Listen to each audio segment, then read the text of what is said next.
I have been working on this picture as part of my healing journey. Sofia Ballinger is painting a portrait of herself as a baby, and she wants it to capture the child she was, happy, smiling, and with a cleft lip and palate. For a long time, I didn't really want to look at pictures of myself or acknowledge that I had a cleft lip and palate, but now I am trying to accept that part of myself and accept the baby version of me. Sofia was the one in about 1,600 babies born with a cleft lip and palate in the U.S. every year, but her life changed forever 28 years ago when her family found this man. I had rarely seen such a beautiful child with a cleft in my entire life. Dr. Lawrence Berkowitz is a San Jose plastic surgeon who began treating Sofia free of charge when she was just 3 months old. It was really a transformation for that little girl.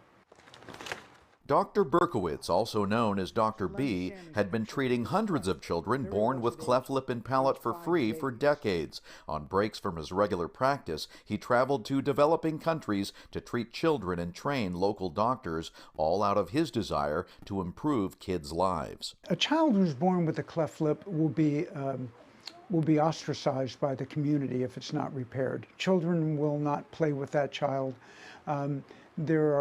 We know of children who wear bags over their paper bags to go to school over their head like a mask because they didn't want anyone to see their face. Dr. B's philanthropy was inspired by his father, who was born with a cleft lip in Youngstown, Ohio, but his family had to postpone surgery because they didn't have the money to pay the doctors. Dr. B didn't want that to happen to others. Plastic surgeons had the ability to change children's lives in just a few hours.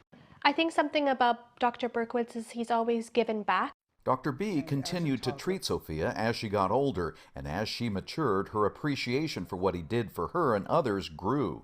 And for me, I've always wanted to do something to pay it forward. And in 2020, Sofia did just that. Inspired by Dr. B's work, she joined Smile Train, a nonprofit which sends doctors to 87 countries to repair cleft lips and palates.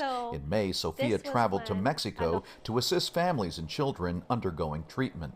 I do feel it is my duty to pay it forward and to help others. And while Sofia is not a physician, her presence has its own healing power. I hope that me being around kids born with cleft inspires them to realize that everything will be okay. And it turns out, helping others is just what she needs to help herself on her own journey to be at peace with the child she was and the woman she's become.